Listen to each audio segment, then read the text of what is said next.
Hello there everybody and welcome back to Fable 2. I'm going to be continuing on today with the See the Future DLC. Murgo has given us a spire statue, which is going to be used for our next quest. So let's go ahead and use it. And it's actually going to bring us back to the Tattered Spire. I never thought I'd see this place again. Very, very bad memories. And Teresa is here. If we remember, she took control of the spire after the game ended. So it's interesting that she's here. Here you are again. You knew you'd return here one day, did you not? I know what your question is. Yes, the spire had a gift for me too. The future has always whispered to me, and I have followed its sound blindly. But now I can see all possible futures. There are many threads, too many to count. Yet there are moments when they all converge. Teresa really is an amazing seeress. Futures which must be fulfilled. It is time I showed you one such future. Take my hand, one last time. Should we do it, guys? Should we trust Teresa? I think we can. I'm interested to see what she has to say, and she hasn't really done us any wrong. What do you got for us, Teresa? It is many years from now. A queen feels age weighing her down, and the responsibility of an entire kingdom. Aha! So, this is actually interesting because this is actually These are her men. showing a little bit of what Loyal Fable soldiers 3 who is all die. about. It's Lionhead's already clever have. way On battlefields at home of giving a and little far bit of away insight lands, of they will what follow Fable her 3 wherever she beholds, will. These are without her giving people, too much away, of course. subjects who worship her, who trust her to guide them, protect them, and govern For those them. of you who have And played this Fable is 3, her you'll know throne, exactly Albion's seat of what she's power, talking about. where she has made countless decisions, delivered justice, and led a nation. Yet none of this is of the least importance. It's not important. I think being queen is important. This is the real future. Her child, not yet born, but destined for greatness. A child on whom the fate of Albion will depend one day, as will the fate of Aurora.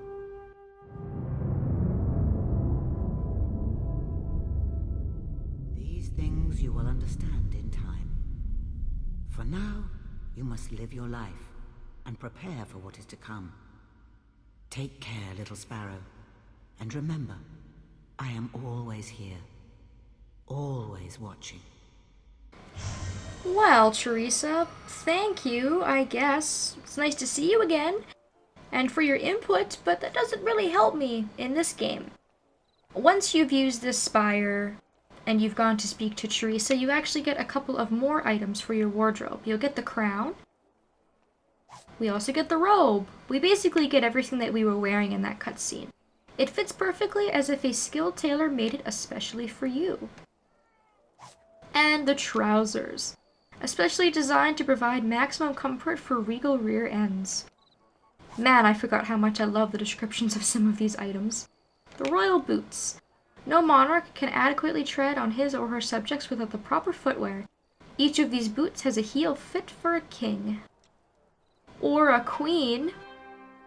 You have seen what lies ahead, but it will be years before you truly understand the significance of your vision.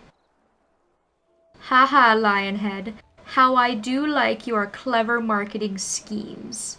Let's go back to Murgo. Back from your visit to the future. I trust it was a favorable one, yes? You don't want to go to all that trouble to find out you're croaking it tomorrow. We do have to sit through all of that, the vision, in order to get the Colosseum, which is the very last quest that we can actually do in this game for this particular DLC. My source, well, I guess you know who she is now. Left one last thing for you. And it's interesting because it seems like Teresa was giving Murgo all of these items. However she got it, I don't know, but Teresa's kind of a mysterious lady. And we'll just leave it at that. And remember to keep shopping at Virgo's. So his final item is the Colosseum model.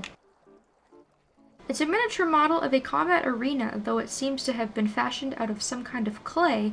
It emanates a strong odor of stale blood. Oh, that would be horrible to carry around. That would just smell so badly. Well, anyways, now we are stuck with it. And we are once again going to take a look at it, and we're going to see where it takes us. So this is the Colosseum. Welcome to the Colosseum, the legendary combat arena built by the Theodore triplets. Score as many points as you can within the allotted time. Earn points by killing creatures and build multipliers by hitting flit switches. You can also earn bonus points by kicking chickens. The following rules apply. You may not use potions or change any inventory items during combat, so use the time before and after fights wisely. If you are knocked down, your multiplier will reset. Good luck, and may the Colosseum teddies guide your hand. So our objective is going to be to score 15,000 points, and we will also win 1 gold for each point scored. This is a great opportunity to get a lot of experience. There's a couple of really cool prizes available. You can do this as often as you would like. And it's kind of a neat little challenge. So of course our goal is going to be 15,000. I'm going to try and reach that point. Although I don't know if I'm able to do it with the weapons I have right now. I don't actually have the strongest weapons in the game, and I could do a lot better. And I think when I was practicing this on my incredibly overdone, over-the-top, I've done everything sort of file, I was able to get 18,000 points. Which isn't a whole lot, actually. Not a whole lot over the amount that you're supposed to get. So what I'm going to do is hit flit switches. You're going to want to have resurrection vials when you're in this area, because your combat multiplier only resets if you're knocked down. If you're knocked down because you have low health and a potion brings you back to life, your multiplier will stay. So I definitely recommend having as many resurrection vials as you can coming into this place. Of course, having as many weapons as you can that are either leveled up or have a lot of augments that are going to help you. And you get 5 minutes to do this, so it's kind of a fun 5-minute sort of free-for-all, which I really like. The flit switches, I do believe, will stay as long as it takes you to hit them. However, chickens won't stay. They're just like a little bonus that you can hit. But if you miss out, then you miss out on the bonus points. I never really kick the chickens. There's usually just way too much going on for me to actually get my hero to focus in on the chicken, but that's just me. So far, we're only at 1,500 points. If I can get my multiplier up to 10 or 11, then I will be in business. And of course, I'll try and gather experience along the way, although it's not terribly important, considering that I don't really need the experience at this point. And sometimes hitting flit switches can be difficult, just because, like I said, there is so much going on. And it is a really cool challenge, because you can't use potions, which is really neat. You can't switch equipment. I don't even think you could really pause in this area. Although I don't want to try, because I think it would kind of break my concentration. I do have stronger weapons, but they're heavy, which is why I just decided not to use them, although that might not be a bad idea. Because, yeah, I'm not doing as well as I thought I would do right now. So maybe that little bit of extra power would help me out. Especially considering that my strength is really, really high, so I should be able to carry it. I was looking at my weapons earlier and I was deciding which one I should use. And I just didn't switch out for whatever reason. I don't think I've really switched out my weapon for a long time in this game, even when I was playing it actively, so I don't really know. I should go out and get one of the legendary weapons. It's actually very easy to find, and it is incredibly powerful. It's probably one of the strongest weapons in the game. No flit switches. I'm keeping my eye out so I can get a better multiplier. And these enemies are just going to keep coming. I do believe there are 12 waves in total. And you're going to pretty much fight everything. From bandits to balverines to hobs to undead. There's a couple of... there's a banshee and there's also a necromancer, which is the final sort of enemy in the area. Get the flit switch. Gonna try and hit this with my ranged weapon. And I do believe the flit switches show up for every single wave that you defeat. So the faster that you defeat these enemies, the faster that your bonuses will show up. You can also do this in multiplayer, which is really fun too. You can, just like with the actual arena, you can actually come in here and you can do this with a partner. Which might be a little fun challenge to see who can kill more people, and it would have been a really fun one for Mr. Don Pease and I to do, but unfortunately we kind of stalled on doing more DLC. Of course, life gets busy and we just didn't get around to it, so I'm trying to do it on my own now. I'm up to 8,000, but that's not going to be nearly enough, unfortunately. I've only got about 30 seconds left, and I still need about 6,000 more points. Luckily, every single time you do this, you will get prizes.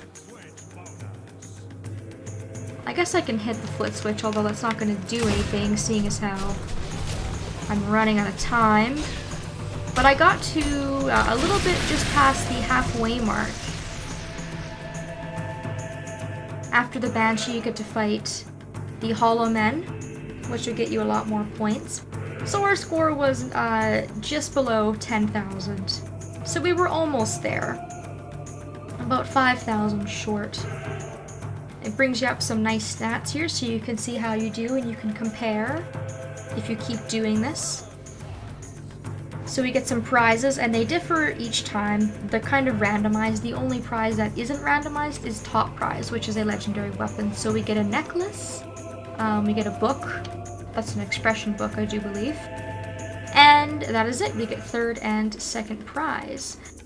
So, I guess what we can do here is I can try and change my weapons. Let's switch to a Master Axe for 20 more damage and see if that does anything. I'll keep my rifle. And let's try this again. I'll probably cut this out just to see, and then at the end I'll just show the score and see if I did any better with another weapon. The thing I like about the swords is that they are faster, but maybe a blunt weapon will do me good, so I'll either speed this up or cut it out or something.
Three, two, 1, 0. Alright, so I actually managed to surpass myself by quite a large amount actually, just by switching weapons that had more attack power. So my new score was 16,259, which isn't too bad. I got a few more kills than I did last time. I made better time. I was able to actually kill that Banshee. And I got a multiplier of 8 this time instead of 7, which is what I had last time, I do believe. So I'm gonna get some different prizes this time. I'm gonna get a pie for third prize. Second prize, I'm gonna get a health potion. And the first prize is a Cursed Warrior Augment. Your practical and studied approach to battle earns you more experience than usual during combat. However, your devotion to it consumes you, gradually depleting your health to dangerous levels. So you do get some really, really nice augments from this as well. For 15,000, you get the ultimate prize, which is the Royal Scepter. It's mostly for show, although it does have 4 empty augment slots. And it's kind of a nice novelty weapon. You can equip it with your royal attire, and then you can be super royal, if that is what you so desire. Anyways, guys, I am now finished with See the Future DLC, and that is probably also going to mark the end of Fable videos. I am not going to be doing Knothole Island just because it's taken me so long to get to this point, and I really don't want this Fable Let's Play to go on for 2 or 3 years. I procrastinated enough, and it is time to put this bad boy to rest. So thank you all so very much if you decided to keep watching these, even though it's been a super long time. I hope that you enjoyed, and I hope that I will see you next time.